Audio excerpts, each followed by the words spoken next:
Hi, we're going to install the dust kit on the xsTECH Pro. Let me show you how it's done. Okay, so the first thing we're going to do is take out the knockout here. You'll need something to pry it in, the slots here, like a flat-bladed screwdriver, and then also something like a mallet.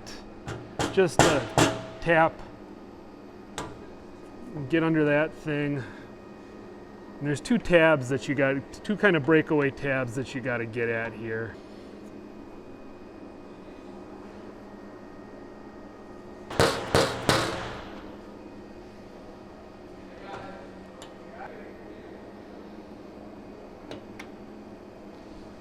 So that's probably the hardest part about this, is removing this knockout. You'll need a little persuasion. The next thing we'll do is we're going to install the hose guide up here. So that's this 3D printed part. The holes are pre-tapped for the pan head screws. So we'll just attach that. Then you've got 4 pan head screws that you can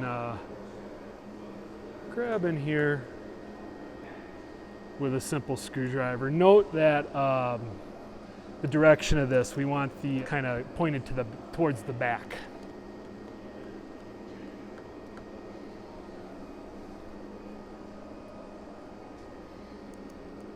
Next, we're going to install the dust boot on the side of the spindle. So again, this is a 3D printed part. They're M5 holes, and we'll line those up and use the Allen key. Attach the bracket with the M5 screws. This is a friction fit. Okay, the next thing we're going to do is we're going to attach the brackets on the back. So your kit came with these hose clamps, and then the quarter turn nuts. So you'll pop them in like this. We're going to install 2 of them. One's going to go towards the bottom here, and the other one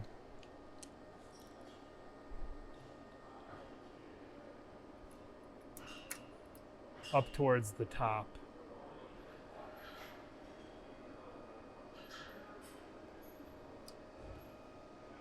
Like so. Then you're going to take the hose and feed it through the boot, and we're going to clamp it back here and here. Okay, now we'll go back inside the cabinet. This is the quick connect piece. This is a left-handed threaded piece. So that'll thread onto the hose, and it should snap into place right there like that. You want to have approximately yay slack on this. The hose will stretch a bit as it's pulled by the machine, but you want to have enough so you can reach all through the cabinet, and you can go ahead and test that when you're moving the machine. That should be about as far back. And then on the other end of the hose, you're free to cut this hose to length if you'd like. And then the last step is to hook this up to the dust separator. So again, this is a left-handed threaded piece onto the hose here. And the inlet goes into the horizontal tube like that. And then the outlet will attach to our shop vac here.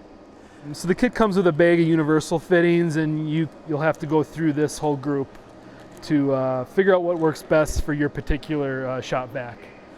This one we're able to put directly into here.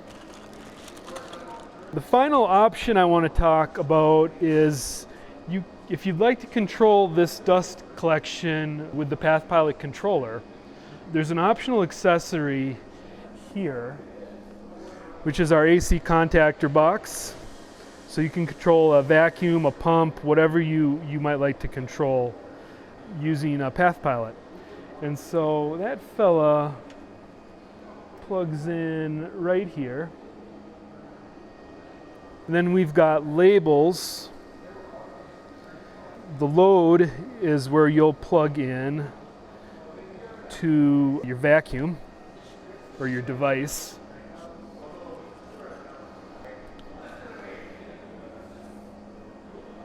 And then the input goes to your main power, and I've got ours plugged into the strip here. And so once we've done with this device, then we can flip the vacuum on and off. I've got it flipped to on here, but the box is off using G-code commands or the control on the Path Pilot. I'll just show you a trick for G-code. To turn the vacuum on, M27, press enter on the MDI line, and M28, enter, turns it off. One thing I wanted to mention is the files for the 3D printed parts we have on our website. If you break these or would like to modify these for your own purposes, you can find these files on our website, in the knowledge base and in the support area.